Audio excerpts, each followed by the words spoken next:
All right, ladies and gentlemen, back again, new week, Tuesday, September 17th. We are in it, right? Football season is rocking, NFL, college, a lot of stuff going on. We're in it as well, high school football, youth football. It is the season. We have a great guest on today. Coach Schuman will be with us momentarily. Jamy Bechler, guy wears a ton of hats. Author, podcast host, speaker, leadership consultant, former coach, athletic director, and I'll allow him to kind of give you his bio when he gets on here, and we'll bring him back as soon as coach gets on. But excited to have him on, get a different perspective in terms of what we normally talk about, youth sports in general, and all that kind of stuff. And there's coach. Coach, I'm just finishing up Jamie's bio a little bit. Like I said, he wears a lot of hats, extremely successful in what he does. But we're excited to have him. Yeah, and I mean he was he was he was a three-time Letterman at college. Basketball, football, track. He was a college coach for a long time in basketball. Yep. He's had a lot of success. He's, like you said, athletic director, associate athletic director. So he's kind of seen it from multiple areas, which is really great. And obviously now as a motivational speaker and someone that really teaches leadership to others. I mean, I think someone who has that multiple perspective of being an athlete, being a coach, being an administrator kind of gives you a unique perspective when helping others lead and motivate, and speaks to colleges across the country, administrators and coaches to help them really get better at leadership. So without further ado, let's bring Jamie on. What's going on, Jamie? Hey guys, I appreciate you having me on. Now you said, Coach, that I was a 3-sport letter winner. There's two types of multi-sport athletes. There's Deion Sanders, Bo Jackson, and then there's people like me. So I was the guy. Deion and Bo Jackson coaches are fighting for. My coaches were fighting for me to be in the other sport full time. You're like, don't you want to go focus on that one or this one? You said I'm a multi-sport athlete. You really need to play fall ball if you want to get into this. So you might want to go do that. I went to college to play basketball, and I thought I was a hot shot recruit. Like I thought, because the coach did a great job of recruiting me, I thought I was the next whatever at their school. And I get there, and the first week on campus, there's this sign I see in the dorms that say the football team needs help. We've had a lot of injuries, all this kind of stuff. And I'm like, great, I'll play football too. And so I went and talked to my basketball coach. Coach, the football team needs me, coach. Football team needs me. Do you think I could play football this year as a freshman? And he's like, that meeting lasted less than 3 minutes. He said, Jamie, I think that'd be a great idea. Why don't you go play football? And when you're done, we'll come back and see how you do in basketball. And I was a snot-nosed 18-year-old. I didn't realize at the time and have the self-awareness that if I was any good of a recruit, there's no way he would have let me. There was no way he was letting you go do that. No, not at all. Funny. That is funny. That's real. That's great stuff. It's well, Hiram College, what is that? Is that an NAIA school? It's Division III. Oh, Division III. Okay. Yep. Okay. Our football team, we just went and watched them play the other night, and my wife and I talked, and they haven't had a winning season in 40 years. Okay. No way. So I only played 2 years of football, and we won one game. We squeaked it out, but we won one game when I was there. We were 1-19. I was the third receiver on the team, which sounds good nowadays, but back then, that was really not a good thing back in those days. I think we had 7 fullbacks on our roster when I played. So we were not a 3-wide outfit there. And so the guy that started in front of me was my roommate. Actually, he was a transfer from Toledo, a Division I transfer. And so there were a lot of Saturdays I just wish I could have tied him up. Hey, Coach, I don't know where Ryan's maybe we should have another drink, buddy. Like, let's have another drink tonight. Coach, I don't know where he's at. He said he was pretty mad. He didn't want to play anymore. I don't know. Coach. I don't know. That is funny. That's so funny. it's interesting listening to and it's funny. It's a place that I never really knew of. But I obviously, mean, I think that's a lot of those Division threes, Well, right? Like there are well, so you've many probably of them out there. you've Ohio, probably heard of Mount Union. right. Well, Mount Union was in our conference. Oh, that's fun. Oh, And really? Okay. yeah. And so the first year that they won a national title was 1993. Right. And I was a sophomore on our team then, and they hadn't won a national title. We go to Mount Union to play. I'm on the kickoff team, and I'm on contain, which means I'm not very good. So I'm the contain guy, and we have the opening kickoff of the game. I run down there. Of course, I'm all jacked and don't contain, and they bounce it out to the outside and go score a touchdown. And that gives them the confidence to beat us 50-0, which then gives them the confidence to keep winning a national title. So you're welcome, there you Mount go. Union, for that You're dynasty. welcome, Mount Union. You should. I hope they sent you a ring. They should have. I saw their quarterback last year. Last year, I saw their quarterback from that team. We were both speaking at the Hall of Fame NFL or the Pro Football Hall of Fame luncheon club. We were both speaking there. Which gives you a little perspective on that. A Division III quarterback is speaking at a Hall of Fame luncheon alongside of you. Yeah, well, yeah, they couldn't find anyone, so I had to do it at the last minute. But we're both at this thing speaking, and so I asked him for his ring, and of course he did not want to give that up. Absolutely not. No. Well, it's great having you on. Talk about kind of how, first of all, how you got into athletic administration and that first part of your career, and then talk about coaching as well. And then we'll kind of lead into obviously all the stuff that you're doing now, but talk about those kind of initial careers for yourself. Yeah, I coached for about 20 years, both men and women. I started off as a graduate assistant men's basketball at Kent State University. Okay. And in my first, this story is like a lot of people back in the day, so to speak. But my first 5 years as an assistant coach, I made $36,000 total. Yeah. In a couple of those years, I was married. And I was still, but that was all I was doing I was full-time. Not that HR knew I was full-time, but I was full-time mentality wise. And That's making a very similar story for a lot of us, right? Yeah. Like that's kind of what it is. You don't hear about that as much anymore. I sound like old man on the, get off my lawn, but back in the day, people were paying their dues a little bit more, but I coached for a while, had some success, had some failures, was good and bad at different times, learned a lot. I eventually had an opportunity to go be an athletic director, a high school athletic director at Marion, Indiana, the Marion Giants, which is, toward the top for everybody's metrics when it comes to basketball in the state of Indiana. No one's won more boys basketball titles. Their gymnasium seats over 7,000 people. So it's a crazy Marion Giants tradition. So as a basketball junkie, that was awesome for me to be able to go be the AD there. So we did a lot of great things there in a couple of years. From budgets to student athlete leadership to hiring good coaches to winning a state title. So there was another state title. So that was pretty cool there. And then I decided to get out of organized athletics and I started my own business, Bechler Leadership. And so we do leadership consulting. We speak. We just really try to help athletes be better teammates, better leaders, and then help coaches help facilitate that a little bit better, help coaches be more coachable. And then this past year, we actually added a small college searching firm. No one's helping small colleges find coaches. Absolutely not. So we started doing that as well this past year. So that's phenomenal. Yeah, you mentioned in the intro that I wear a lot of hats. We try to do a lot of things to help culture and help build that up, help coaches be better, leaders be better, so that ultimately student athletes can be better. And I think that's a much needed thing. Coaches need to be able to get coached on leadership, and especially the younger generation, because like you explained earlier, back in the day it was much more you pay your dues, you kind of learn those things from paying your dues. You know what I mean?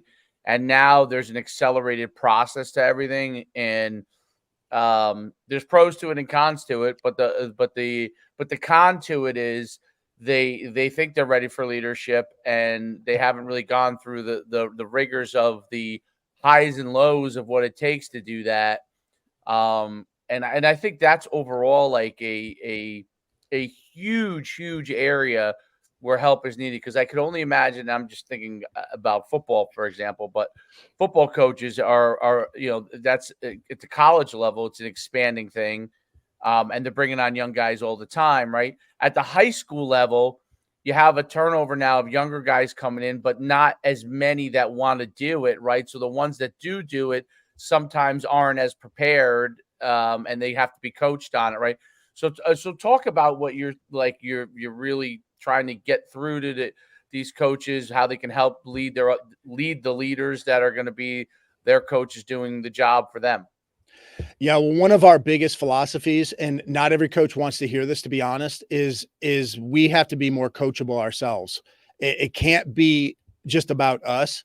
And part of this is from what I'm seeing out there in the industry, that coaches are struggling with this, that coaches are, it's about me, my next job. It's about me looking good. It's about me getting a promotion or more money or whatever. It's partly that, but it's also partly I was the youngest Division III coach in America when I took over. Now, back in the day, 27 was young. Now it's not that young. But when I was 27, I was a head coach. That was the youngest in America. And I made so many mistakes, even though I was quote unquote prepared, or I was ready, or I was this up and comer. I made so many mistakes because it was all about me. Even when we did community service, that makes our program look good or helps other people, it was really still about me. It was, oh, wow, Coach Bechler's program, he runs a great program because they're doing all this great stuff or this leadership stuff that he's doing. But ultimately, it was about me. I didn't really care about my athlete. Like, I cared about them, but I cared about me a whole lot more. And so I still see coaches today making the same mistakes of making it about us as coaches as opposed to the student athletes. Now, that doesn't mean that you let the inmates run the asylum, so to speak, Right. but we have to get more where those athletes feel like they're part of the process, where they feel like it's our team, not just Coach Bechler's team or Coach whoever's team. And I think a lot of coaches struggle with that. I saw it. Oh man, I'm forgetting who it was. Just in the news recently, but it happens all the time. A player will make a mistake or have a turnover at the end of the game, and the coach will blame that player, or will blame someone, or will just go, off the rails about something.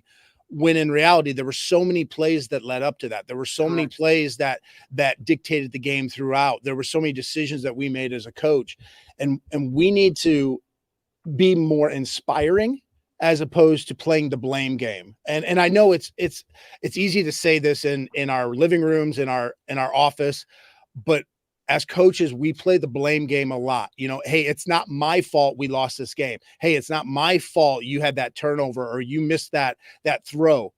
Well, it might not be your fault, but it is 100% your responsibility as a coach to either have prepared them, to put the right people in the right place, to set them up for success, or to make sure it doesn't happen again. And oftentimes we don't do a good job of that as coaches, of taking responsibility for what happens on the field. And I was the same way as a coach. It's not my fault they had a turnover. Well, maybe I put them in the wrong position.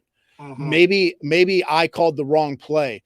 Maybe I didn't prepare them well enough for a situation that they were going to get in. And I think as coaches, sometimes we don't critically analyze ourselves and how we could do better because we're trying to save face. And certainly I'm painting with a broad brush and generalizing, but I think if more coaches, not that you're apologizing 24/7, because the better you get as a coach, the less you're going to have to apologize.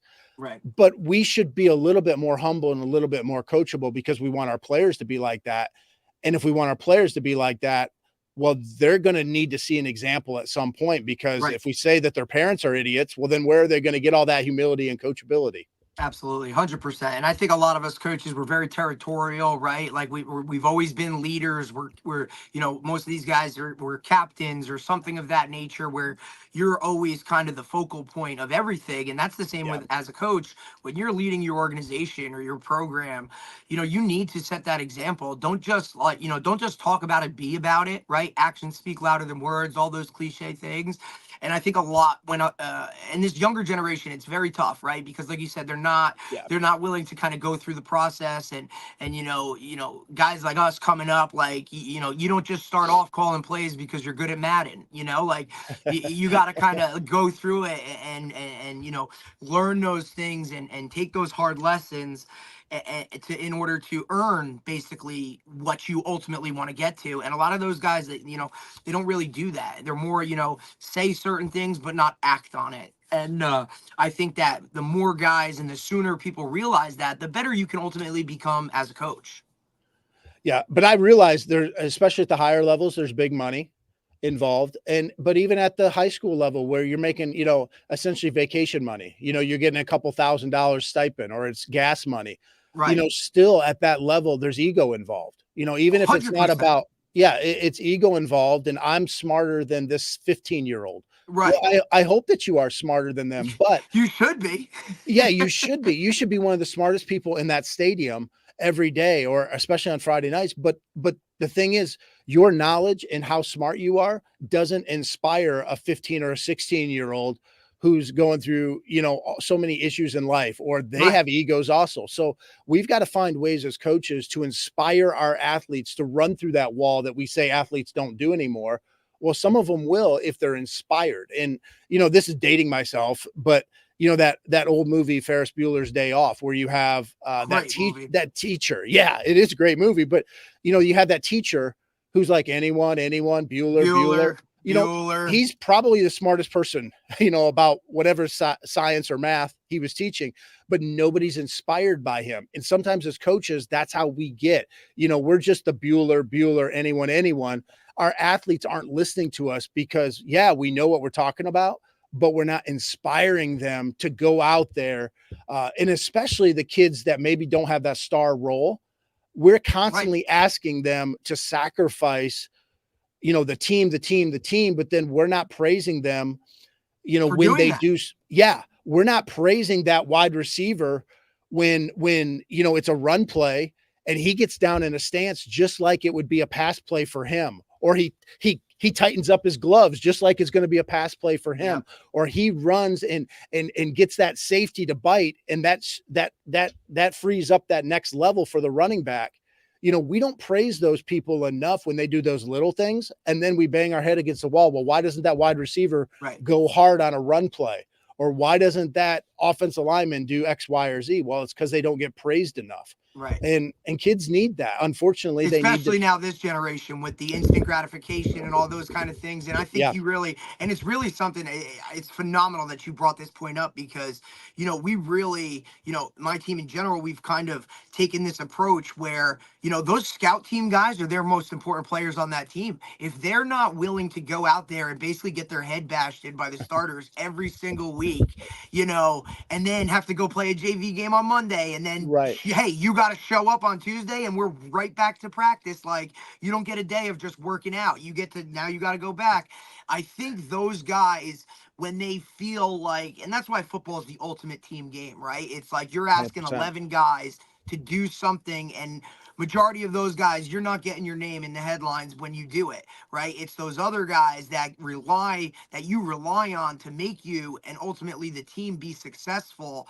That's where the praise needs to come in, especially even more so. And Dave can attest to it because he coaches his son's 10U team or 9U team at the moment, where those younger kids really are they're trying to feel it out. And do I really want to do this sport? And if you want to help those kids continue and play that sport for longer than just 1 year, then everybody needs to get praised. Everybody needs to understand that you don't have to be the superstar. You can still be that guy and have a high level of success. And ultimately, when we win together, like, we've all won. And I think that's, especially at the younger levels, as a middle school coach or a high school coach, where these kids really need a lot of that in order to just be successful at everything. They got 1,000 other things going on, right? Like, praise them for the little things that they do when ultimately they don't have to be doing them.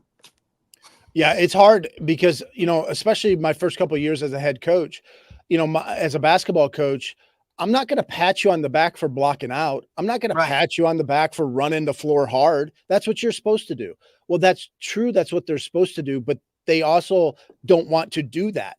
Like, they don't want to do that kind of stuff. And so we've got to find ways to encourage them to do it, to inspire them to do it, but to point out, hey, this is now obviously you can't pat them on the back for every little thing that they do right. I mean, you can't do that, but boy, you can't go too long without praising somebody. Find some reason, catch them being good. Find a reason to praise That's your them. job as a coach. Or, hey, your assistant coaches, hey, I want you to watch so-and-so today. He's been doing a pretty good job. Let me know when he does something good. Or, hey, good cop, bad cop, right? Like I thought Dave and I had, when we coached together, we had an excellent, kind of unspoken, hey, you're the good cop with this guy, I'll be the bad cop with this guy, or I'll be the bad cop, right? Where they were always getting some type of praise, whether it was the starting quarterback, or whether it was the dude that had to help with the water, or the chain gang on, or help him hold the chains on Monday. Everybody has a role, and football, when you have a team of 50, 60, 75 guys on a team, and you're constantly worrying about this and this, delegate as that head coach. Hey, let me know if so and so does good today, or hey, who do you feel like was a guy at practice today that we can talk about that isn't the guy we would normally talk about. I think that stuff's really important. And you may have to go a lot longer in your practice or your game finding that one thing to say about little Jalen. He's been a screw up the whole practice, but then you catch him handing some water to some guys, or helping out the trainer, or he was cheering for something. Picking up a piece of trash that he didn't have to pick up. Like, you might have to wait a long time for some kids, because some kids are screwballs. But you can ultimately find something. And it doesn't matter to these kids. It doesn't matter how big, how small. Ultimately, for majority of them, a little something goes a very, very, very long way. Because unfortunately in society, like, they're not getting that at all times, right? Like, they're not just getting that, especially where they're kind of searching for it or trying to feel it out. I think that's extremely, that should be what's on the top of a lot of guys' lists, and it's really not. I think what also is big is understanding what each kid needs, right? So absolutely. You have to know your team. Every kid is different. And there are kids, listen, I'll use my own kid as an example. There are times when he really needs praise, and there are times when he needs a kick in the butt. Like, all of a sudden he gets a little full of himself, right? So now it's not about taking somebody down a notch. It's about making them understand that in order to be successful, the same things are required: consistency, doing the right thing, hard work, paying attention to detail, putting in effort at all times. Those things never change. Having determination when you're on the field or in practice. Enjoying if you have something good happens, enjoying that moment. If you do something wrong or you make a mistake, being accountable for the mistake and then figuring out what can be done to correct that mistake, right? So that's important. That's the thing that, like, and listen, everybody does it as a coach. Something bad happens, you get upset. You find yourself getting caught up. You may yell, or you may just show a face that shows you're upset. Body language, right? Like, some these people kids just read show body a face language now a ton. Yep. And then, but the key is, you have to once you gather yourself, you've got to go and put your arm around that kid. You got to be able, or adult, whatever it is, right? And you got to communicate to them and say, hey, listen, I'm not mad at you. Okay. That's the biggest thing that people and coaches don't understand sometimes, is that you have to make sure that they understand that you're not mad at the person, because kids, even including college kids, because you coach in college, this to be true. Okay. And I know I didn't coach in the NFL, but I was an agent in the NFL, and I saw it even with those guys. Okay. Sometimes people have a hard time separating someone liking me from the action, right? So they associate that you dislike them, not that you dislike the action. And that's kids obviously are easiest to understand that happens too, right? That's why you have to, even if you get upset about something, you have to try to almost immediately try and then put your arm around them, and then also explain what they could do better next time, because they immediately think you hate me, right? That's the first thing. You take it very personal. And high school kids are the same way now. I remember playing, like, I've had many coaches. Obviously, I'm older. I'm 50 years old. I've had many coaches scream at me in probably in the harshest manners and go on Using about it, some right? verbiage that would not be okay today. That's for Yeah, sure. no, that wouldn't be okay today. But it was. I was raised in a different era. I never really thought that the guy hated me. I thought he hated my performance. Yep. Today, that's all associated in the same thing. Literally, the kids think you hate them, not the performance, and they can't. And it's funny because I even think back to when I was 10 years old and like wrestling and stuff. If I won like 95% of my matches as a youth wrestler, but when I would occasionally get beat, and or a coach was coaching me hard and I made a mistake, and they corrected my action, I was just more mad at myself. I really was never upset with the you might like briefly be upset with the coach, but I never thought the coach hated me. That's Right. what's changed dramatically, and it's part of the change in upbringing, the change of social media, and obviously why you see a lot more coaches approach things in a different manner when at all possible, because we're definitely more sensitive. I don't know whether it's a good or bad thing. I don't know the answer to that, but I know that they have a hard time separating coaching from personal interaction, and that's the hardest thing to me as a coach. That's why you have to know each person and you have to be able to talk with them. And I think, and you were an administrator, so you know this too, is that the hardest thing for administrators is to know whether the coach understands that or not, because they field complaints about things and they don't really know. And a lot of modern administrators make the mistake of blaming the coach in situations when they shouldn't. When sometimes it's a matter of just having a conversation between the athlete and the coach to get everybody on the same page. Well, there's no question. What I've seen is administrators cover their own butt. Of course. But I mean, coaches do too, to a degree. It seems like everybody's doing that. I think it's the era we're living. Everybody's looking to cover their stuff because everybody knows all it takes is an allegation and you might be done with the way social media is now, right? Like these things get out and are blown out of proportion and are sometimes like the wrong report, that guys go into it with that guarded type of, I need to protect myself and my family first, which is a tough way to do things. Yeah, but there were a number of occasions when I would have a parent come in, we would have a meeting, coach would be in there, I would hear both sides, and I would essentially defend the coach, or let's find a win-win solution. Let's figure this out. And then afterwards, I talk with the coach and I'm like, are you seriously this dumb? Like, yeah, I mean, I wouldn't say it that way, but I mean, I'm like, but you wish you could say it that way, right? Like it's actually easier to say it that way, but we have to be, you're shooting yourself in the foot. Like you didn't make a very good decision. Like it's not illegal or unlawful or anything like that, breaking rules, but it just wasn't a wise decision. Like this was obviously not a good decision. You probably should have made that. It was going to make a parent mad. Right. And now you've put me in a situation to have to defend you and ultimately put my tail on the line, right? Like, but you learn, because I know I probably did a lot of things as a coach that would drive an athletic director crazy. Now, granted, I was at the college level, so you dealt a little bit less with parents then. Nowadays, like there's very that line is blurred now between college and high school with parents. There's very little difference nowadays, but still, as coaches, we do shoot ourselves in the foot a lot with, whether it's just the way we talk to our athletes or the way we treat them, or we just don't give any thought to our punishment. Let's say, we're going to punish one kid one way and then, or we have this appearance, I should say, of being unfair, or we just, hey, it's my way or the highway. Hey, I'm going to do it this way. Well, we've got to, works. We've got to explain a little bit things anymore, right? No, you got to explain a little bit more on things, which is unfortunate, but that's the way it is. But, coaches forever have had to adjust and adapt with their game plans, with things that are going on, the situations and on their team.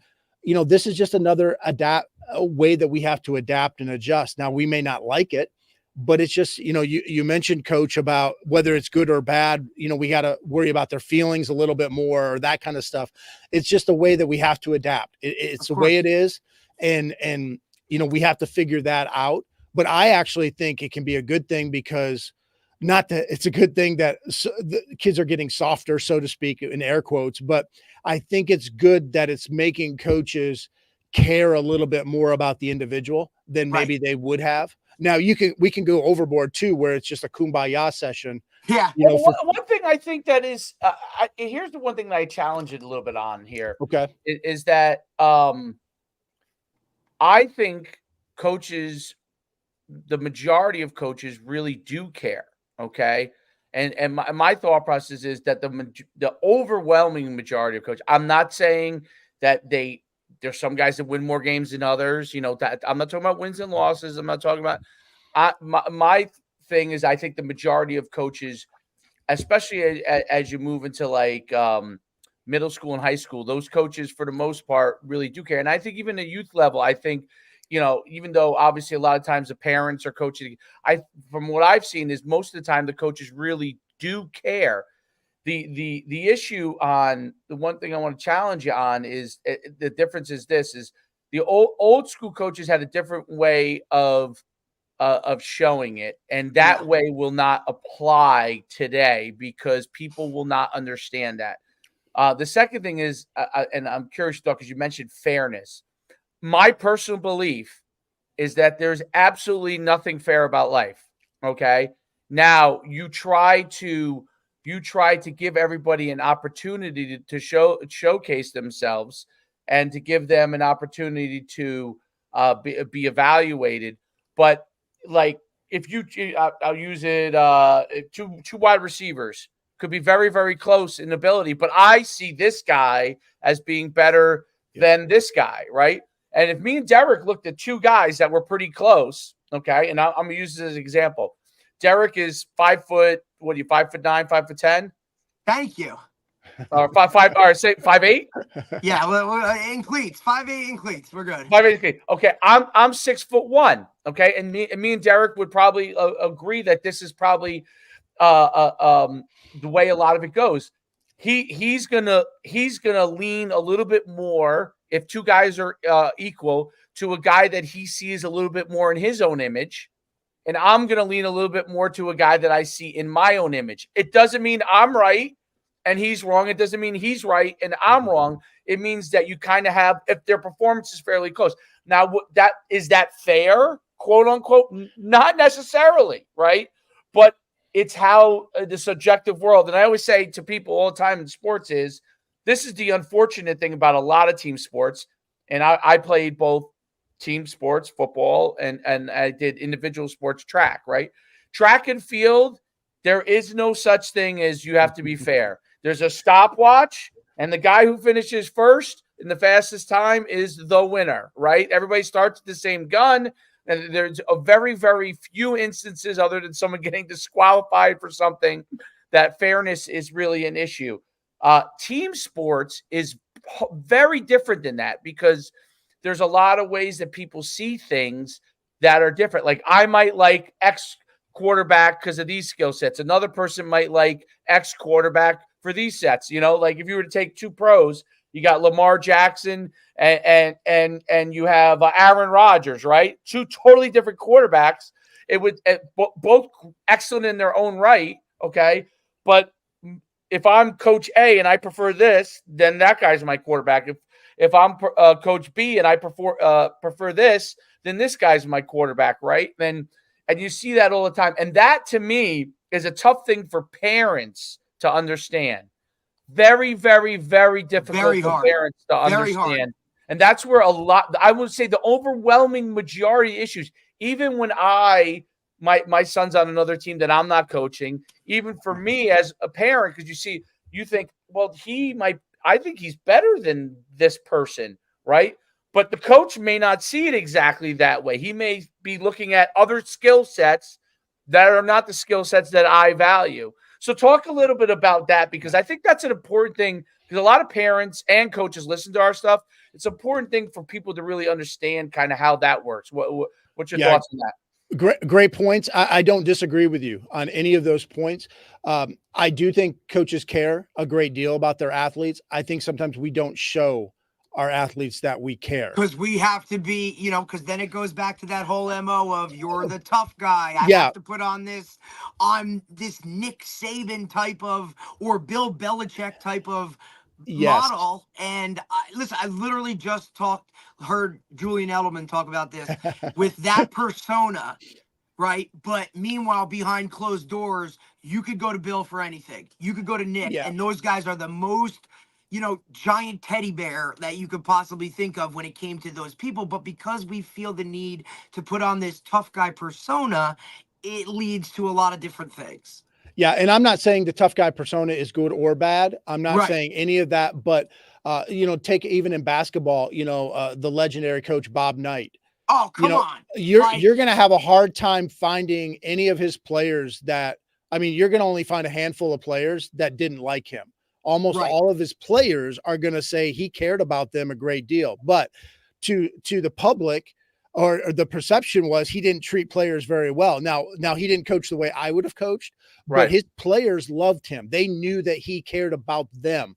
Right. I think it's important for our athletes to know that we care about them. And sometimes we don't show that very well. But in terms of coach, what you're talking about fairness, yeah, I made the statement earlier on about that's not fair, and then I kind of backtracked. The appearance of failure, the Right. appearance of fairness. I think that's more important because it's hard to be fair because life's not fair in almost every way. But the appearance of failure to a teenager sometimes, Oh yeah, they struggle with that. And it doesn't mean, once again, that you're going to stroke their ego for 2 hours a day. And you've got to walk around on eggshells, worried about what they feel all the time. But you do have to have a little bit more communication than maybe we would have had 15, 20 years ago with our athletes to help them maybe understand a little bit more about what goes into the decision-making process for different things. We know that they're not going to agree a lot of times, but if we can just open their eyes up to a little bit more, then we're probably doing. Because right now, most coaches take the approach of, well, this is the way it's going to be. And they don't extrapolate that a little bit further. Either one, on the front end, they don't clarify their expectations. yes. And sometimes we might say, well, we told them this. Well, we told them this How did one you tell time. them that? Or we did it in such a way that I understood, but did that 16-year-old understand? So we need to set those expectations clear enough so that those teenagers understand. Secondly, we need to then let our actions be aligned with what we just said. Yes. And oftentimes we're not doing that either. Our actions betray our words. We're a little inconsistent or even hypocritical with what we say. Mhm. But then third thing is we've got to have those lines of communication open a little bit. So, and you mentioned it, football, there's a lot of decisions we make as coaches that are not measurable. You mentioned it, coach, in track. In track, everything's measurable. Yeah. In football, it's Not really so hard much. to measure who's a better blocker from the wide receiver position. Right. Like you can make up measurables, but at the end of the day, they're not objective. Correct. At the end of the day, it's our feeling. I trust you as a blocking wide receiver a lot more than I trust this other kid. Well, that's hard to measure, and it's hard to tell a parent that kind of stuff. And Absolutely. so the lines of communication have to be really open, where we're almost educating parents, we're educating the kid, and we're giving them hope that, hey, if you can do this a little bit more, you're going to earn my trust a little bit more. Now, that's tough because, once again, none of this is factual. None of this is objective. But some of this is going to be, you know what? Hey, Derek, the trust isn't just, you got to show me you're a better blocker. Blocking has a lot of trust involved. And so you're going to earn my trust by coming a little bit early for practice, paying more attention. In these other drills, you're putting forth your effort. You're not the first one to leave, or you're not, X, Y, or Z. You're going to earn our trust in a lot of different ways, because how you do anything is how you do everything. How Correct. you do everything is how you do anything. So it's not just on these 2 blocking drills that we did today in practice that earns my trust, because blocking is a trust thing all In general. because your other all the other players are trusting you that you're going to do your job, because then it affects them, good or bad. And so everything you do is earning trust. Now, that's a lot easier for me to say right now than it is to actually do it and to get a teenager to buy into that or to take ownership into that. But the more you can educate them and help them, and then catch them being good when they do something that earns your trust. So I don't know if that totally answers your question, Coach. No, it does. So, well, like Dave, okay. and I always equate it to this, right, Jamie? Like, it's the same thing. Hey, do good in school, right? If I can't trust that you can sit in a classroom, pay attention for 45 minutes, 90 minutes, whatever that time schedule is, how am I supposed to trust you or put you in a position to earn that trust? Like, I'm not even going to put you on the field if I can't trust that you can sit in a classroom and do what you're supposed to do, because now I put you on the field. How am I supposed to trust you on 3rd and 10 when we need to know what we're doing, right? Or things of that related to that stuff. In general, right? Generally speaking. Generally speaking. And if you put it into those terms where it's not just football stuff, now, okay, well, hey, do you hold the door open? Like little things like that, like those little, hey, do you, we told you to always have a pair of, sneakers in your locker in case we need to go inside. Do you have them with you? Like those little things all lead up to your opportunity to earn that trust, right? Like it starts way before we even step on the field or strap up our chin straps. Hey, I've told you how many times that the knee pads have to cover your knees. Like, why are we consistently out here having referees tell us we can't do this or do that? Like those little things. Oh, but coach, I got away with it. That's not the point, right? That's not the point. Set yourself up to earn that trust. I think so. I think one of the things I think you bring a really good point about is the parameters that need to be kind of outlined to them. And there's two things I think are really interesting, because this is really interesting topic. And that's why it is great to have you on, because this is something that I think a lot of these topics need to be explored more in depth. I think we do a poor job overall in sports in exploring these things, because they really do matter, right?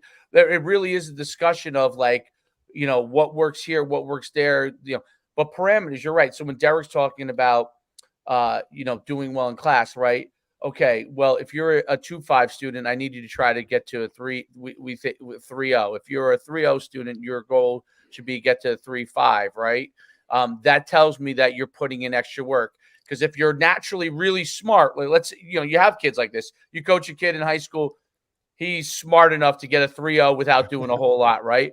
Well, it doesn't mean he's trustworthy though, because if he's getting away with something there, he may be getting away with something on the field or cutting a corner there. But if he's smart, if he's a 3.0 kid and he works and gets to a 3.5, that's probably the right parameter. It's the same parameter for a guy who's a 2.5, maybe naturally, and works to get to a 3.0. Those guys are basically equivalent because they may have different levels of intellectual learning, but they're both working harder to be successful. And I think you're right about those kind of parameters. Now, what does become difficult, and obviously the higher level you go, I would bet my bottom dollar many more of these things are put in place. If you go to Division I level in football, they have 10 people putting these things in place. The head coach sets it up, and everybody else executes it, right? When you go towards the lower levels in high school and youth, which is really what sets the stage for what you're going to have when you get those guys at the higher levels. I think that's the hard thing. And until I started coaching youth, like I was in high school and I'd work with pro guys and elite players, I kind of understood that process. As I worked my way down, that process becomes much more difficult.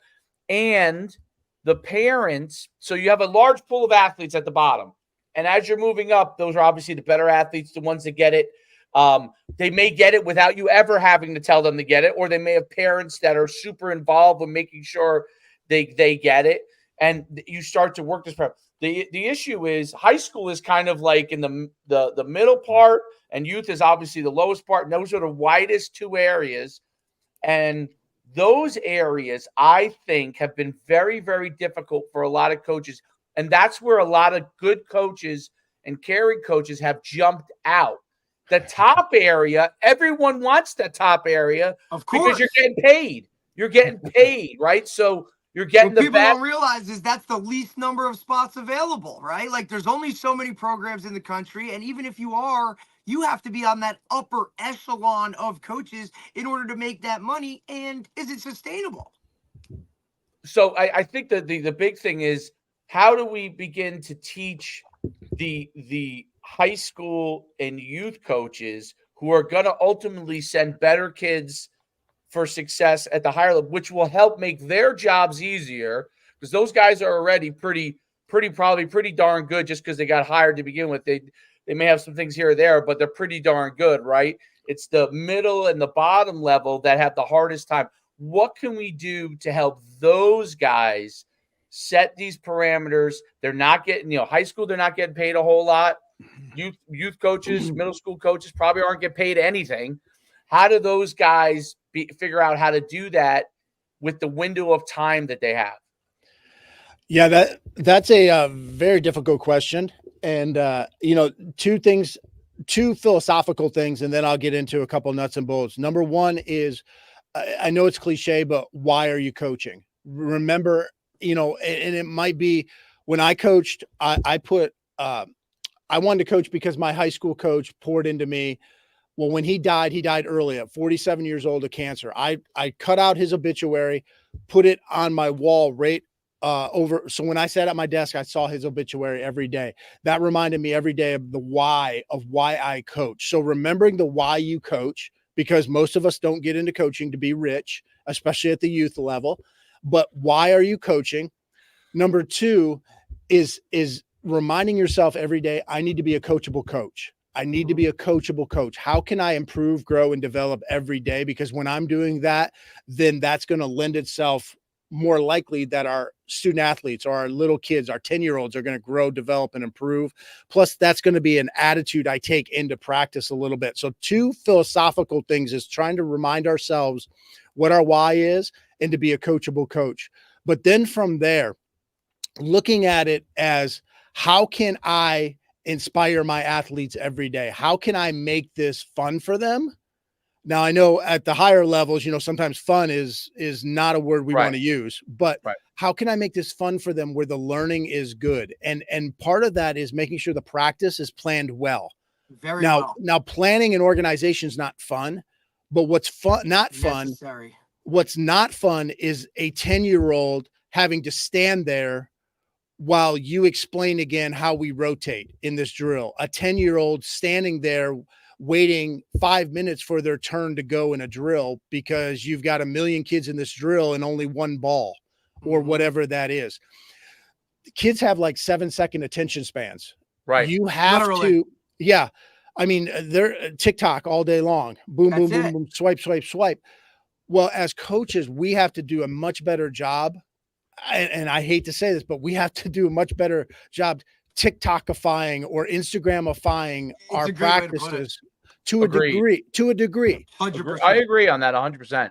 And in order to do that, we have to be prepared and more organized with what we're going to do. If it's just me at practice, or if I have 4 other volunteers or whatever it is, we have to be more prepared so that the students, so that these kids, teenagers or 10-year-olds, they don't wander off with their mindset. Because we'll say all the time, well, these kids, their focus is terrible. They're not committed. They're not this, they're not that. Right. Well, we're not helping them with that.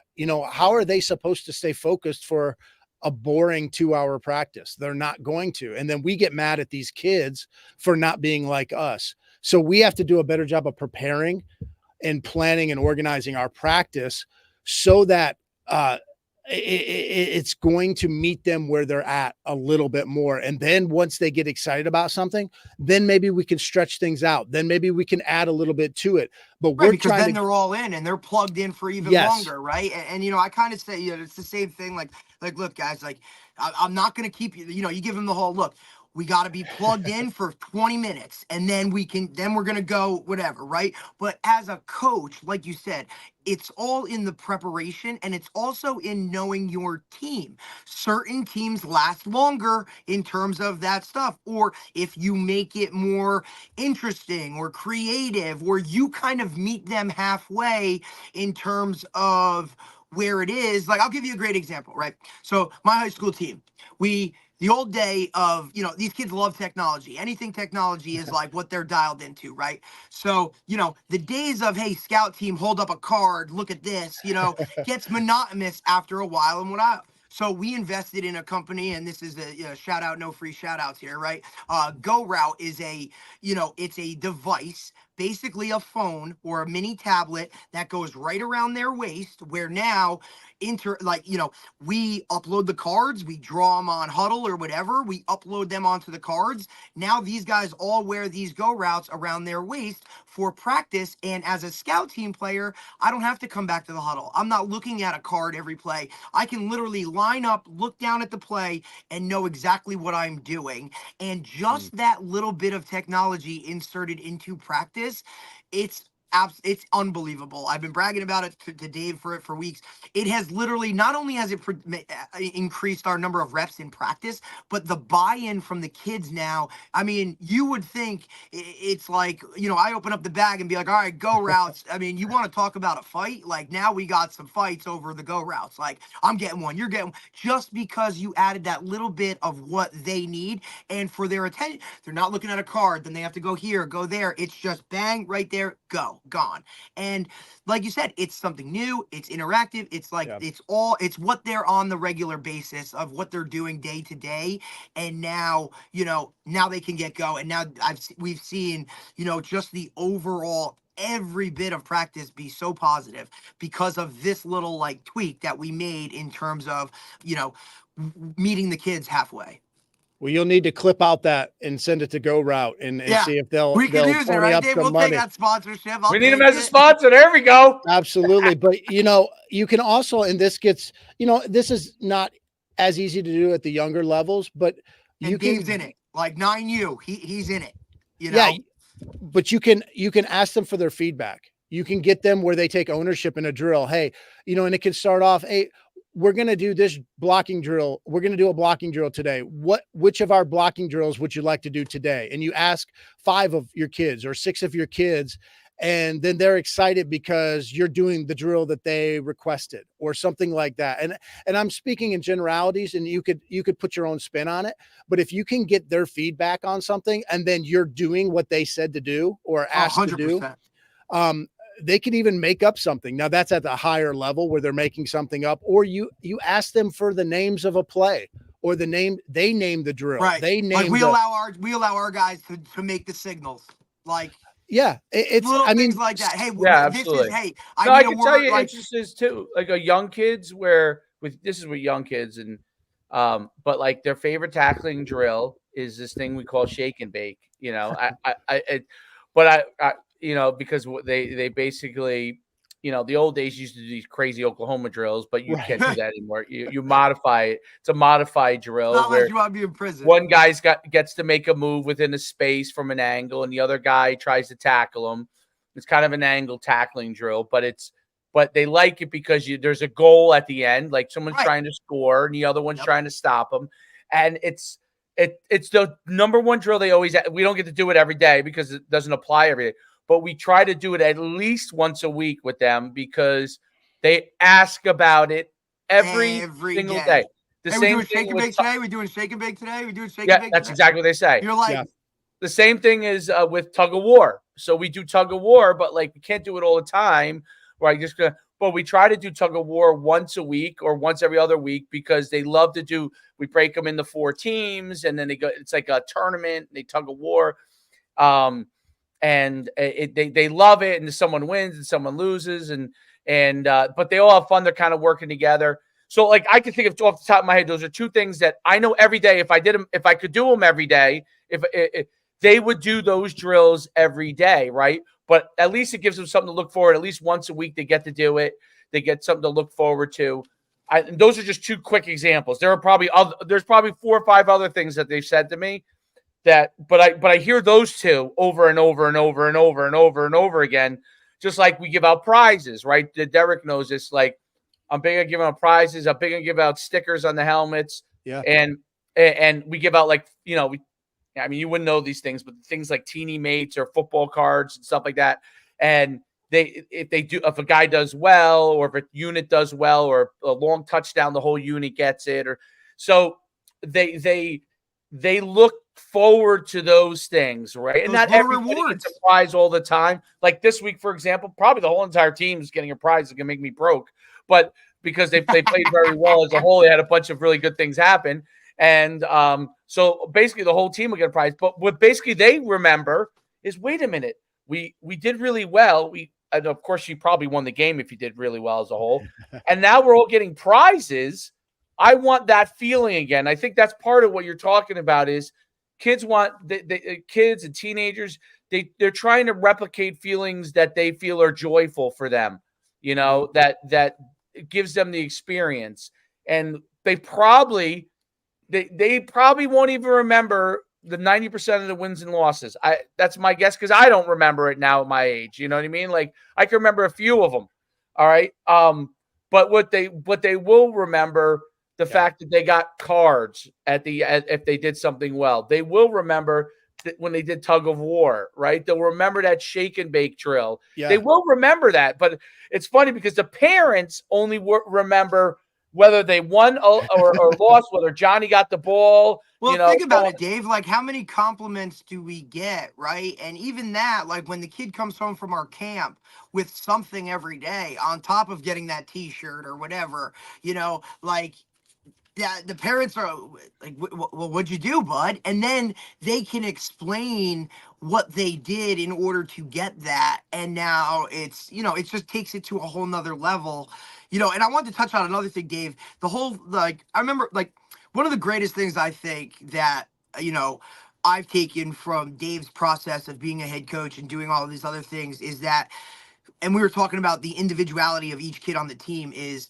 not so much setting hard, fast rules, but more parameters or guidelines within the program that gives a coach that wiggle room that, hey, it's not, okay, you were late to school, so you got to sit the first quarter, because that hamstrings you in terms of every situation is a situation by situation basis. So a lot of coaches, I feel like, they come out and they're like, these are our rules and this is how we're going to get things done. Well, everything's a case by case basis in my eyes, because with the way the world is now and individualized, like I said, you can't cookie cutter certain things anymore.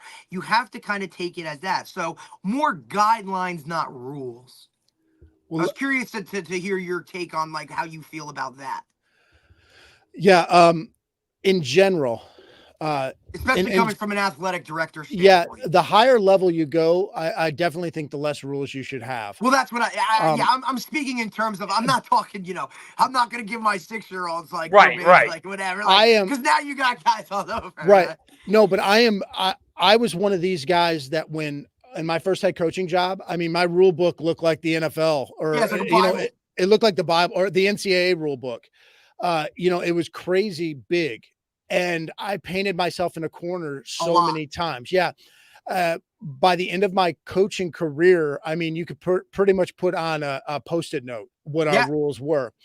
And little things. And I know this doesn't affect you guys quite as much, but at the college level, like, I didn't end up having rules that were school rules or like laws. Like, no, that's different. College is a totally different beast. No, but a lot of times we might, and this could be interpreted different ways, or you could take your own approach to this. But like, I shouldn't have to put on the rules, don't drink and drive. Now that's definitely something you shouldn't be doing, but that's a legal thing. Or I didn't want to be toward the end of my career, I didn't want to be the enforcer of school rules. Right. Necessarily. So, but here's the thing with the rules. The rules, I think we should always be focused on teaching and helping them get better and setting them up for success whenever possible, not enabling them necessarily. But here's what I mean. We know, let's say it's 15 minutes before practice and a kid is struggling to get to practice sometimes. Well, this is more at the college level. You'd have someone go back to their dorm and drag them or find them. But let's put it into high school football terms. A lot of times you have a Saturday morning film session, or just we're going to get together and do some stretching, kind of wind down from the Friday night game, let's say. Well, maybe you have a bunch of kids that are poor or don't have cars or don't have really weight. Right. You have some freshmen. Struggle. Yeah. Some of that ahead of time. Yes, you do. At least you definitely should. If you are setting yourself up. We do things as coaches that set our kids up for failure sometimes. And now Will might say, well, and certainly I'm painting with a broad brush because not every coach does this, but we may say, well, they got to step up. They got to figure out a way to get there. Or teammates, you guys got to figure out how to get each other there. That's great and all on the surface, but it may just be, I have to go to Jalen and be like, hey, Jalen, I know you're neighbors with Jawan. Yeah. Can you pick up? Jawan and Chris are your neighbors and they're bad. They may, their parents, work. They're not going to be able to get, could you bring them, or you go to Jalen's mom or Jalen's dad. You start facilitating ways. So you think about ways that kids could break rules, and you start facilitating ways to keep them from breaking those rules or getting themselves in trouble. You set them up for success a little bit more. Now, I know there's a fine line between doing that kind of stuff and enabling them. It might be a text message where, all right, you don't have to remind Jalen of something because Jalen always does what's right, but you do have to remind Jimmy and Ray about something, so you text them a reminder where you didn't text everybody else. Okay, well, that's unfair. Well, no, that's just helping them out, giving them a little bit more help. And I see this all the time. And I know this is going off the rule thing, but we see this all the time at the end of a practice. Maybe you run them. Maybe you do some conditioning at the end of practice. They're dead tired, or maybe they're mad because, it's 90 degrees out and you were yelling at them. Then you made them run. They got their hands on their knees. They're breathing, trying to get their last grasp of air. And you give them 3 or 4 reminders, hey, these are the announcements, or, hey, remember to do this, remember to do that. Right. They're not going to remember that because they're dead tired. They're not listening. And then you hold them accountable. Well, we like accountability, but did you do anything from that practice to the next day when a paper was due or something was due to remind them of something? Well, maybe they got ADHD, maybe they're autistic, right. Maybe they're just dead tired or they're not paying attention. Okay. Well, and that's where I was going with it. The special education model, right? Where some guys need more. Yeah. Some guys need more. They need that IEP. They need that individualized type of, okay, or maybe you're not enabled. I mean, like you said, there's a very fine line. And as a former special education teacher, right? Like that's part of this whole gig is these guys are going to give you those parameters within that educational plan, but even as that teacher, and this will probably rub some people the wrong way, but sometimes that's just enabling, and sometimes it's an actual diagnoses that it is what it is. Sometimes they just need that little bit of push. They need that little bit of tough love or that extra, whatever. But it's not like you're going over the top. But some of those guys need help. So like you said, set them up for success, not failure. Well, there's so many ways to remind people nowadays, and I know it can get to be a pain in the butt, because why should I have to remind these kids, especially at the higher levels? Well, do you want to win? Well, yeah, exactly. That goes back to kind of one point I made way at the beginning was sometimes we play this blame game and it's not my fault Jalen didn't turn in his paperwork. Well, no, but it is your responsibility to help him to remember that or to remind his parents of this. Or now if it's getting to be a point where I keep reminding him and nothing changes, well, then you have to evaluate, am I reminding him in the right ways? Maybe, I'm reminding him, I send him a text message. Well, maybe you don't do that. Shut off at 9:00 and you always send the text message at 9:30. I mean, that's a silly example, but you start evaluating, all right, am I doing everything I can do? We're living in. Well, my son's phone goes off at 7. He's a teenager, a 14-year-old. His phone goes off at 7. Whether or not we're good parents, I don't know. But good for you though. Good but for if you. his coach were to send him a text message after that, he's not going to get it. So if you know that about an athlete, send the parent a text message. Or there's so many ways we can look at this. And I'm not saying to enable people. I'm not saying fill out paperwork for people. But what I am saying is I think as coaches, we need to step up a little bit more sometimes, or have our assistants or our volunteers, spread out that work. But how can we remind our athletes and set them up for success a little bit more, as opposed to being a gotcha coach? Oh, I gotcha. You screwed up. I'm going to punish you. That's not smart. One of the things that I think administrators can help with, and this just kind of really popped into my head, and I was just thinking about myself when I was a high school coach for 20 years or 19 years, and the things that I would deal with. And you brought up a point about, like, there's so many things as a head coach. Did I text this group here? Did I send something to this individual here? Did I talk on the phone with this guy here? Did I get back to this parent there? One of the things that administrators, I think, should help head coaches in all sports with a lot more. And the reason why I say this is because remember, Derek, when we had Dell, he was just phenomenal with this. This one of a kind type athletic director. He like tried that's a once in a lifetime guy. Yes, but I learned. I mean, we were only with him for a year because he left, and then eventually we left because of that. But the he was great at taking as many things off the coach's plate as possible, meaning like paperwork, even sometimes equipment, like even to his own detriment. The way he looked at it was he was paid full time as an AD, right? Even though the coaches, their jobs basically were year round, even if this is my job. He tried to take away as much of as possible and made you the helper, as opposed to making you the person who has to gather it all up. Like, and he had a great perspective because he was a coach for a long time. So he always used to say, like, because I asked him one time, I said, like, you really do a lot more, and it was kind of like, hey, I just try to handle everything that annoyed me as a head coach, right? So as my job here, it's to make you focus on your team, your players, and those things that were those little bit extra, or those, annoyances. If I can take that off your plate, now that allows you to just be a better coach, and it's more time for the kids. And that was his explanation. I thought it was so logical, and I'm like, wow, that's really kind of like eye-opening, right? I'll give you a great one, Daddy. This is a simple one, okay? And nobody ever does this, and he did this. When the football season ends, right? Okay. Obviously, if you make the playoffs, unless you win the state championship, everybody's upset after because you lose, right? So unless you're the champion, you lose. And if you didn't make it that far, you're playing in probably a game that doesn't mean that much. So yeah, you might be slightly happy, but you're not that happy.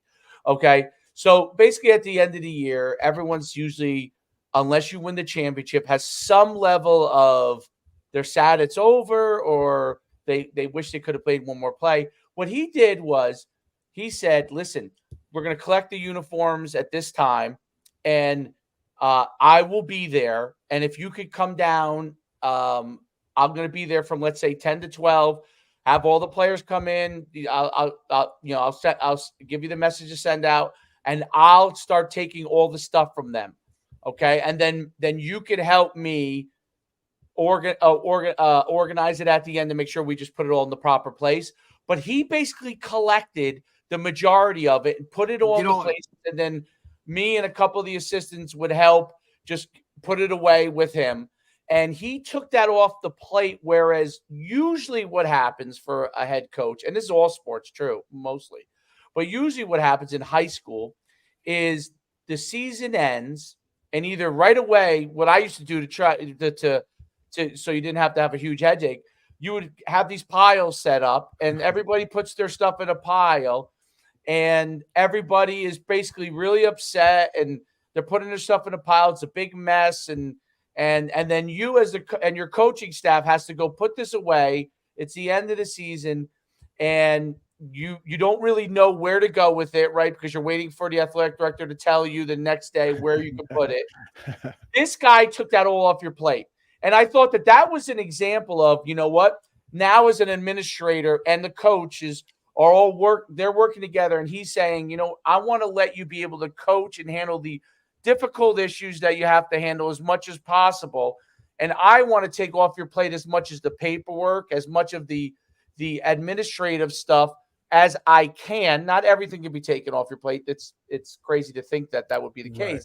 But he would take so much off your plate, and he would just let you know, okay, hey, here's the list of the guys that haven't gotten their stuff in for physicals, right?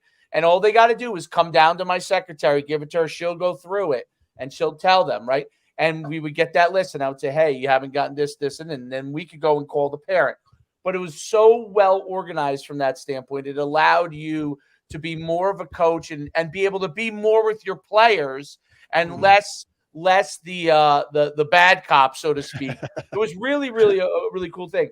And I think I think you talked about it obviously extensively, but I think that the biggest thing to me is that from administrative to coach to parent to athlete, everybody has to understand that we're all kind of working towards a common goal. And that if we're combative in any one of the 4 areas, it's not going to work. Any one of those 4 areas are combating with each other. Now, 1 or 2 individuals can be managed in that process.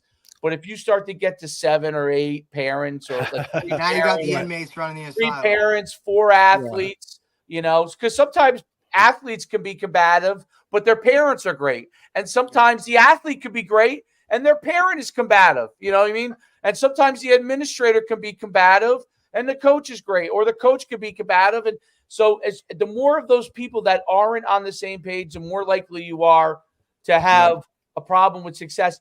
And to me, it doesn't mean that anybody is actually in the wrong. It means that there hasn't been communication up and down that line, okay, that people are able, and everybody's on the same page of where everything's going to go. If you escalate this is what's going to happen.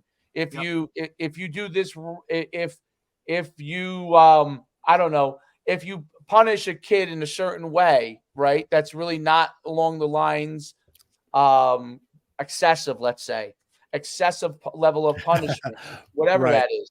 Like you get mad at a kid and everybody's done practice and you run him 20 sprints.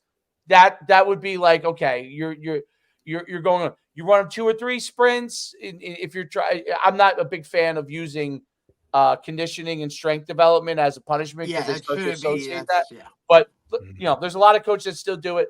You run them 2 or 3 sprints and you say, hey, listen, you know what? You're going to use this opportunity to get faster. So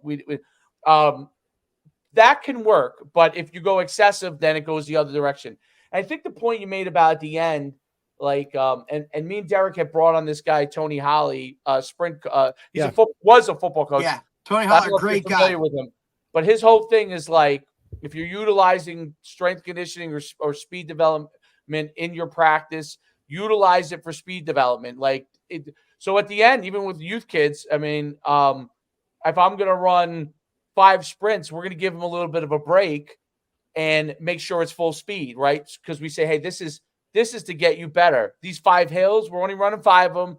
This is just to get you better so you're stronger, right?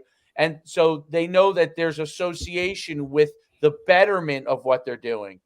It's the same thing with, like, we started out the year, like when I first started coaching, every time someone did something wrong, you would do up downs. You want to be very selective when you use.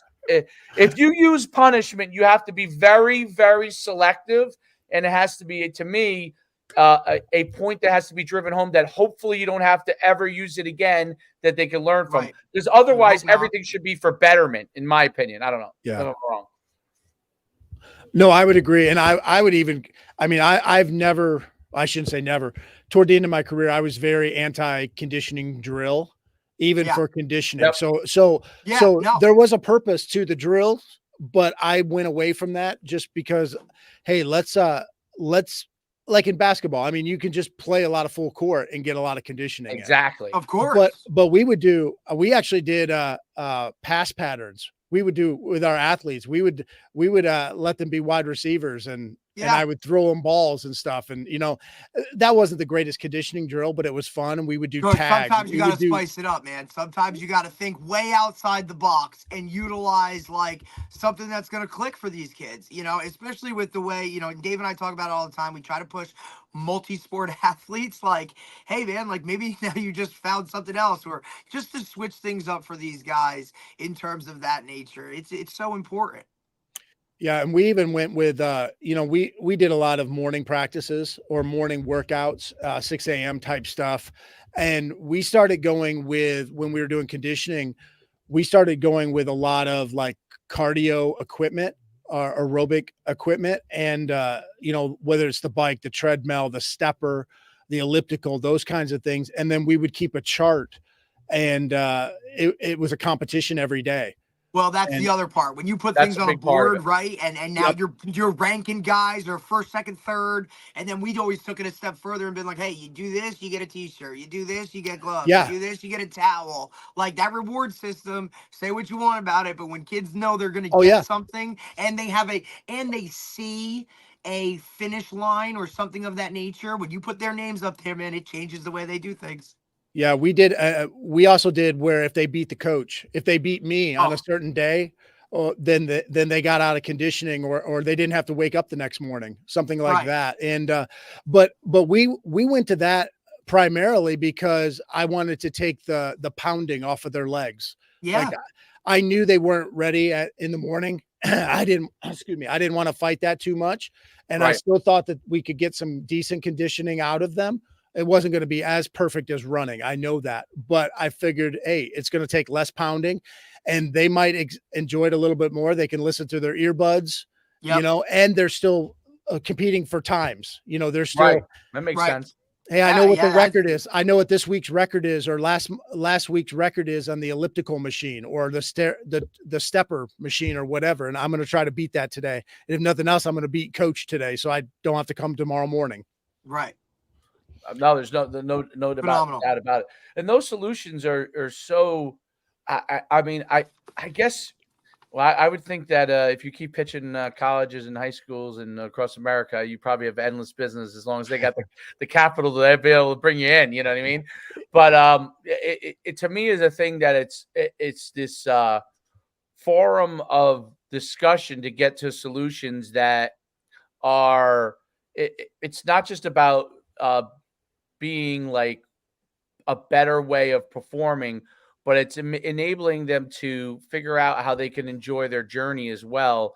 And I think that's harder than ever. And then my question on this is, and this is going to be a tough one. By the way, you've handled obviously, because me and Derek are coaches, we deal with these things all the time. So you've handled these questions unbelievably well. Thank you.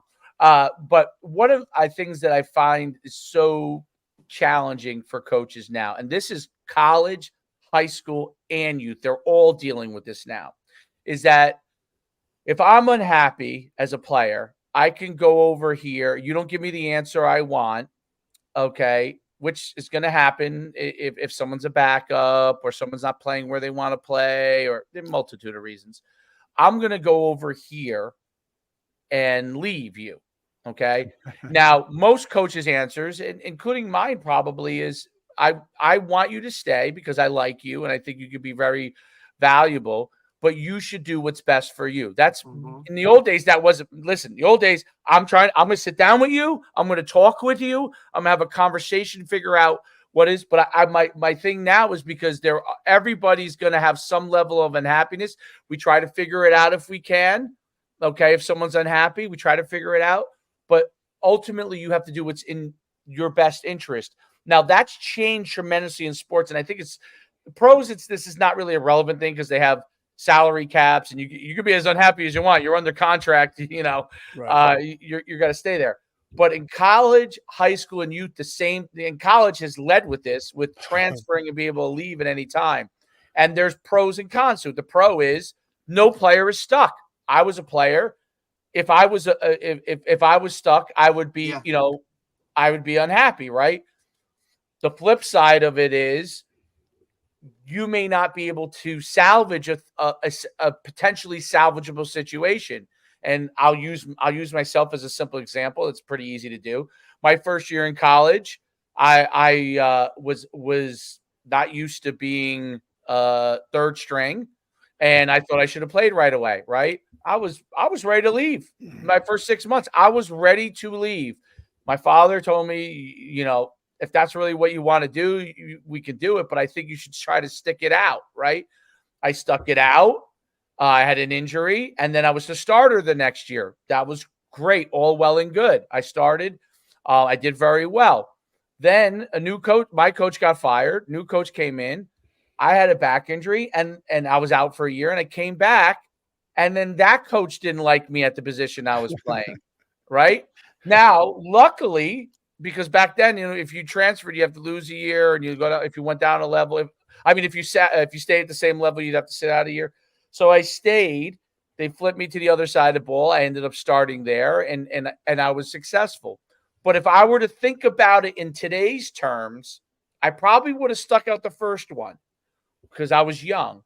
The second one, when the new coach came in and said, "Hey, I thought, this is not. I don't think you're that." He didn't say he didn't think you were good there. He thought there were other people better there. I'll flip you over to the defensive side of the ball, and we'll see if you can have success there. It worked out. But when he would have decided that in today's world, I probably would have thought to myself, I should leave. Okay. And Derek, does that make sense? I mean, it's kind of, I'm trying to be practical in how I'm thinking about it.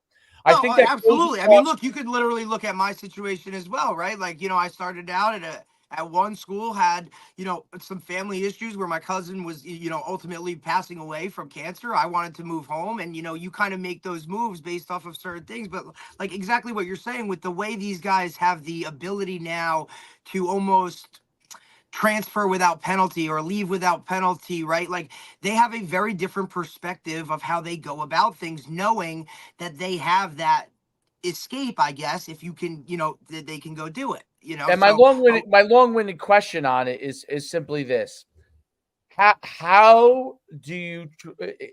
Is my approach a reasonable approach with trying to handle people that are I might leave or I'm not happy. Try to solve the problem. If not, you tell them if we can't solve it, I want you to be successful. I don't want to be holding you back. Right. Because I see a lot of the coaches kind of at the college level, they definitely have that approach. Right. At the high school level, now you're starting to see that approach as well, because in New Jersey and in Florida and Texas, you could transfer. I don't know if in Texas you can, but in Florida you can, and most of the South, you could leave a school and go to another school with basically very little penalty, which is okay with me. It's just, what would you advise coaches to handle those situations? Because you don't want to have like an influx of your whole team coming in there, right? But you also want to manage the process the right way, so everybody thinks, okay, I made this decision that was in my best interest. Yeah, I feel like if I had the answer to this, I would be making millions and millions and millions of dollars. Great answer, Coach. We just wanted to see what you got. How do I, at the college level, how do I go against the NCAA and their stupid decision-making process of just opening it up and making it the Wild Wild West? It's insanity. Yeah, and I believe you should be able to transfer. I just don't believe it should be zero consequences whatsoever and zero. Agreed. Not penalty. Penalty is the wrong word. Consequence. Right. Consequence is a negative word, but it can be positive and negative. But I do think the NCAA went from, they just knee-jerk reacted. They went from, really, really strict jumped the gun real fast. Yeah, they went from one extreme to the other, and there's a lot of spectrum in between. Sure as hell didn't think it through. Well, yeah, but there's a lot to unpack here. I'll try to simplify a couple of my thoughts here. Number one, I don't think you should try to force somebody to stay. I know you weren't saying that, but you don't. Once their mind is made up, rarely are you going to be able to convince somebody otherwise. Yep. For the most part. But where I think we can use, let's say Jalen decides to transfer from your school. He tells you he's transferring. You may not be able to keep Jalen there, but are there some parallels to Jalen's situation with Jawan and Chris's situation over here on your team still? So maybe Jalen's going to leave, but Jawan and Chris, they might leave after a few months if something doesn't change. And so maybe you're able to change the way that you treat them, the way you communicate with them, the way you interact with their parents, the way that you utilize them on the football field even. Maybe Jalen could have been played on defense instead of offense. Maybe, he was I know I'm simplifying, or I'm using maybe a specific example, but maybe he was a running quarterback. Well, but he sat the bench, but he could have been in the slot, or he could have been, one of your guys in the wing T or something. I know I'm going off a little bit, but could No, you no, have it makes utilized him a sense. So little you're bit? understanding. So you're not going to keep Jalen in your program, but maybe the lessons from Jalen leaving get you thinking, it gets your mind percolating, and it helps with the way that you handle Jawan and Chris and what you're going to have to deal with them 4 months from now or a year from now. Maybe you can use those lessons. There's some parallels there. The other thing is, with your athlete leaving, let's say, all it might do too, you don't want to force them to stay or try to convince them to stay, but it may not be something where it's a foregone conclusion that they are going to leave. So not that you give into their demands less necessarily, not that they hold you hostage, but it might be just some simple things of, you know what, I was never able to, I kept getting suspended for these 8 a.m. Saturday practices. Let's use a specific example that may or may not ever happen, but I couldn't ever make it. You guys knew I couldn't have made it. Well, maybe you can make a 9 a.m. practice instead. Maybe there's something that you can compromise on. Once again, not letting the inmates run the asylum, but you never know with these kids and their parents. It might just be one straw that broke the camel's back. And maybe you don't totally give in, but maybe you look and say, you know what, I can adjust something. If I adjusted this, well, it's no big deal to make it a 9 o'clock practice instead, let's say. Or, you know what, maybe I can have someone come pick you up, or maybe you have a ride issue. We never know. Sometimes just one thing that we say to a kid turns them off and they remember that. Or maybe it's just one event that happened. And I'm not saying, once again, I really want to make this clear. I'm not saying we give into their demands, but sometimes things are so trivial. There's little trivial things that can get in someone's brain and they just can't get past that. And maybe if you could nip that in the bud ahead of time, or retroactively or whatever, be like, you know what, I think we could change this. I think we could do something a little bit differently on this. And I don't know what that could be for your program or anyone else's program, but there might be something. So if you could get to the root of why they are leaving, it just might be that they're playing time and you can't change their playing time. But it could be, you know what? Have you ever thought about playing on defense? Or have you ever thought X, Y, or Z? Would that be something you would consider?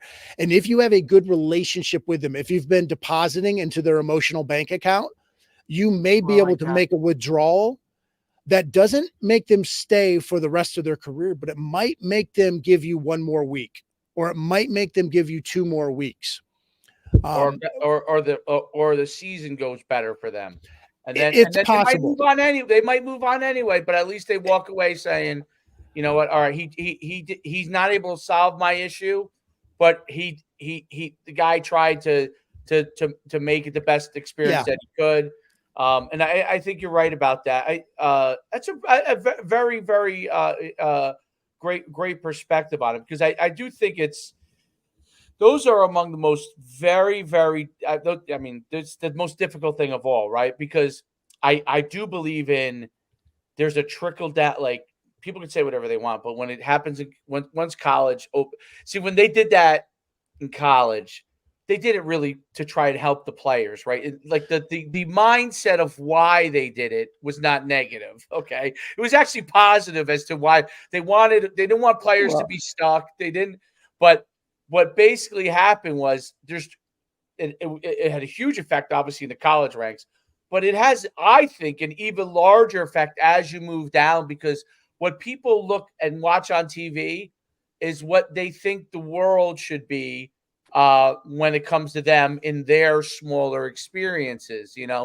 If Johnny, who's the greatest player in the state of Wisconsin, is unhappy at the University of Wisconsin, okay, and I don't like what's going on in my little town or my high school, then I should find another thing. And sometimes they're right. Sometimes they're right. Okay. Sometimes I say sometimes, and this happens in college a lot of times, but sometimes there is no solution. I think this guy's ahead of you, and I can't solve that for you. I can't Yeah. really solve that. I Yeah. want you to do the best you can. I'm going to try and figure out a solution. If we can't solve it the way that we all think is the best way for you, and the best way for the team, okay, then you have my blessing to do whatever you need to do. You know what I mean? Because ultimately we want you to be. Our goal is for you to be successful, and if that's with us, fantastic. If that's with somebody else, fantastic. That's the way I look at it. You know what I mean? It's like, because ultimately I want you to be successful, and it's not always that me or our team or this college or what can get you there, but we want you to get there. It just may not be with us. I think that's always a fair thing, and I think that the way coaches should always handle it is, if somebody is truly unhappy and no matter what you do and you can't get them to where, even listen, even when they're great and they say, yeah, let's try to figure it out. You try to figure it out. It just doesn't get there. And they say, ultimately, I want to move on. And, the best thing I think you could say to them is, hey, listen, I want you to be successful. So when you go to this next place, whatever this place is, do the best you can and try to be successful there. But a lot of times what happens is people are unsuccessful because they think they're doing all the things that are necessary, but they don't. And that's the thing that I'm not going to ask you to answer that question, because I don't know the answer to that question. And any answer you give, there's probably a counter to it. But when you talked about the parameters, I think that's phenomenal. I think that that's a huge thing to help them understand that. And ultimately, you're the man in the mirror. Like, even when they're young kids, the parents can help them with this. Look in the mirror. Did I do everything I'm supposed to do? Okay. I did. Great. Then we need to figure, did I do everything I'm supposed to do? Well, I did all these things, but I didn't do these two things. Okay, can we fix those two things? Yes. Great. Can we not fix those two things? No. Okay. Then we're limited to an extent as to what we're going to be able to do. And I think that ultimately there's a big thing in the home that is probably an underlying issue to all of this, which makes it harder on coaches, which makes it harder on athletes. And in the home, there's a lot of things now that pull parents in different directions that go way beyond just, are you a good parent? You know what I mean? Their job.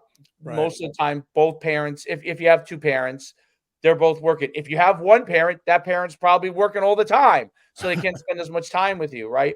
Yeah. And that's the hardest thing. And we don't trust coaches as much as we used to. Okay. And there's maybe really good reasons for that. I'm not saying there isn't, but we don't trust our coaches as much as they used to be able to help parents along in that process. Whereas I think, maybe back to when Derek, but definitely back when I was growing up, like even my youth coaches, they knew me. They knew my family. The high school coaches, they knew me. They knew my family, right? That is much less and less, and it's kind of two sides. Coaches are scared to get too close. That's true, because they've been burnt, and parents are scared to let their kids get too close because they've been burnt in different areas, right? And that's ultimately why you get hired and paid the big bucks to talk to people to help solve all of those issues, Jamie. That's exactly it. That's why you get the big bucks, so you can solve all those issues. But I want to let you give a final point before we let you go. I think you are phenomenal. Well, I appreciate that. I want to give two thoughts on the connecting with your athletes and parents issue that I've seen very effective. One is in the off season. I think if you have a kid that, let's say, plays basketball, plays baseball, wrestles, show up to their games, their matches, and not just to the ones that you like, not just the kids you like. This is a great time to melt the ice a little bit with the parents and the kids that maybe you don't have a great relationship with. Now, don't sit with them. If they're a basketball player and you don't have a great relationship, don't sit with them for the whole game. That's awkward. But what you can do is just, you know what? You see them, you 30 seconds, say, hey, I really enjoyed watching Jalen play today. Okay, great. The next game, maybe it's a minute, and you say, hey, Jalen took that charge in the third quarter. That was really cool. That was awesome. Okay, that's all. You keep it very simple, but you do these little connection points with these parents and or the kids during the off season, and that'll start building up. We talk about putting some emotional deposits into that bank account. It's not going to make them love you, but it's going to start that relationship going more positive. During your season, utilize the first 5 to 10 minutes before practice. Pick out 3, 4, 5, 6 kids a day that you're going to go up to and have just a minute to 2 little conversation, not about the practice above, but you already figured it out. Okay, I know that Jalen loves Kansas City Chiefs. All right, I'm going to ask him about Patrick Mahomes. Or I know he loves, listening to Drake, and Drake's coming in concert soon. Hey, you going to that Drake concert or whatever. I would do that actually as a basketball coach toward the end of my career. We would do that, hey, Jalen's shooting free throws at the side basket. I'm going to go up and just start rebounding for him, talk to him for 1 minute or so. And then at the end of that 1 minute, I'm not going to say, all right, well, it's Jimmy's turn. I'm going to go talk to Jimmy over here now. No, you just hand the ball back to him. Hey, great. I'm looking forward to practice today. It's going to be great. Keep it up. Great form today. I love that. But you're talking to him in just little things, and you already know what you're going to talk to him about. And you can almost make a list, a list of these players. Now it's easier in basketball than it is in football because you have more players, but you could start with assistant coaches doing this as well. So you could cover more ground and not their position. That's a good point too. It's one of the reasons I love doing special teams. I get to interact with every kid every single day, position, whatever. And that's like pre-practice, during stretch, go, hey, how was school? Or just some random type of thing. But you may have to be intentional. Know their name. I don't care if you have to have a cheat sheet. Go out there with a number. I don't know how people don't know kids' names. Put their tape. 100%. It's literally, I try to, and this is tough, but if you can interact with every kid, whether it's just a, hey, what's up, a fist pound every day, try and get a kid and say, hey, or every kid every day if you can. If not, break it down to certain days. Make sure they know who you are, what you're all about. Don't just be that guy that's only there, from this time to this time and only coaches your position. Those things matter to these guys. Sorry, I didn't mean to cut you off. No, that's a great point. But be intentional. Yes. If you go up to little Chris and you say, hey, I know that you whatever, pick your esport, that or video game that he plays. I know that you love Overwatch. I just saw the other day that Pat Mahomes, I don't know if this is true at all, but Patrick Mahomes loves playing Overwatch before games or, after games to unwind or whatever. He's going to remember that conversation, even though 100%. It took 1 minute. And that starts that ball rolling of connecting with these players. And it doesn't mean that they won't transfer. It doesn't mean that we'll run through the wall for you every time, but it starts that process. And it might give you 1 extra week with them where they don't think you're a mean monster or something. Absolutely. Right. That would be positive, that they don't think you're a mean monster. That's a good thing. Can't be that. I'm sure I've been accused of being a mean monster at times. So I think we all have. Yeah. Yep. No doubt about it. Well, listen, Jamie, if you're doing it right, then at some point that's going to happen. Right? Jamie, the website is jamybechler.com, right? Yep. Yes. Okay. Jamie, guys, go to jamybechler.com. Check him out. Reach out to him. It's been great having you on. It's I think your insight is unbelievably valuable, and the things that you have, because you've been at multiple levels and multiple roles.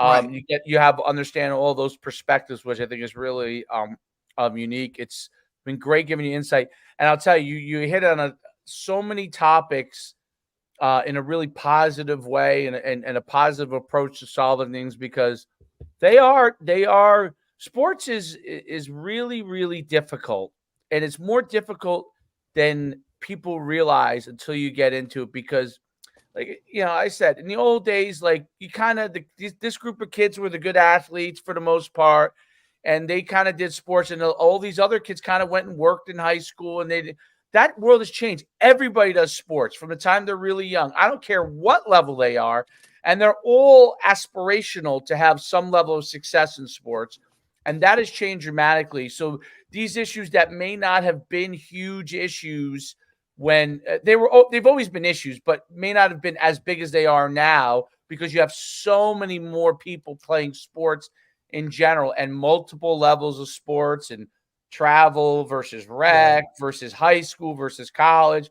All these different types of things are all melting, and people are all trying to navigate this process. Coaches, athletes, parents, administrators, everybody.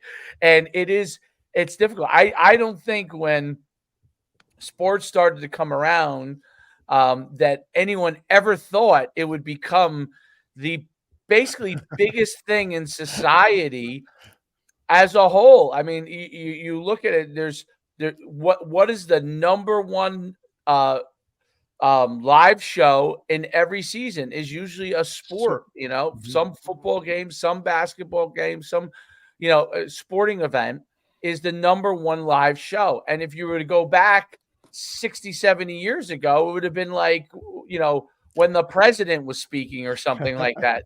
That's radically changed. That's a change in society, and obviously it makes what you do. You wouldn't have a job if this wasn't such an important thing, but it makes what you do really, really important, because you're that go-between to help people solve those issues. Can't thank you enough for coming on. Appreciate it, Coach. Thanks for taking the time, man. Thanks, guys. Have a great day. Enjoy, man. Appreciate you. That was phenomenal. Awesome. A lot of good perspectives there from a guy that wears a lot of hats, that sees a lot of things, that's done a lot of things at numerous levels. You know what I mean? Like college, high school, all that kind of stuff. So I thought that was just incredible insight. Really can help out our viewers and help us out. I learned a ton. Absolutely.